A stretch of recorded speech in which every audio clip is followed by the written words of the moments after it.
এবং আমার সহকর্মী উস্তাদবৃন্দ এবং আমার সামনে যারা ট্রেনি আছেন সবাইকে আন্তরিক শুভেচ্ছা জানাচ্ছি। শিশু নীলার আওতায় পরিচালিত রেইস প্রকল্পের সাথে আমরা মাস্টার ক্রাফট পারসন যারা আছেন তারা আমি আছি টেলারিং এবং ফ্যাশন ট্রেডের হিসাবে। এই মঞ্চে আসলে দাঁড়িয়ে যে অনুভূতিটা ব্যক্ত করব আমি সেটা আসলে ভাষায় প্রকাশ করার মতো না। ধন্যবাদ জানাচ্ছি আমাকে এখানে সুযোগ করে দেওয়ার জন্য।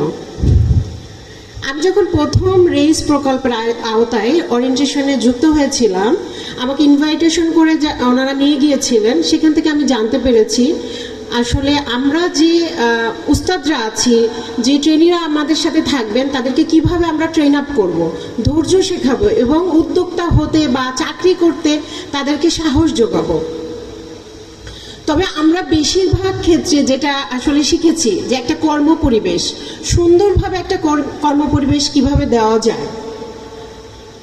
বৈষম্য ছাড়া যুবকদের কি প্রতিষ্ঠান, তার নিজে যদি কখন কোনো প্রতিষ্ঠান হয় সেই প্রতিষ্ঠানকে সে কিভাবে দেখে রাখবে এবং কোনো জায়গায় জব করতে গেলে সে সেই জবের ক্ষেত্রে কিভাবে বিহেভিয়ারটা করবে, বড়দের সম্মান করবে এবং তার কাজটা সে নিষ্ঠার সাথে করবে, সেটা কিন্তু আমি শিখিয়ে থাকছি। এবং আমার যে বাকি ওস্তাদরা আছে আমি আশা করি বা মনে করি, বিশ্বাস করছি তারাও সেটা করছে।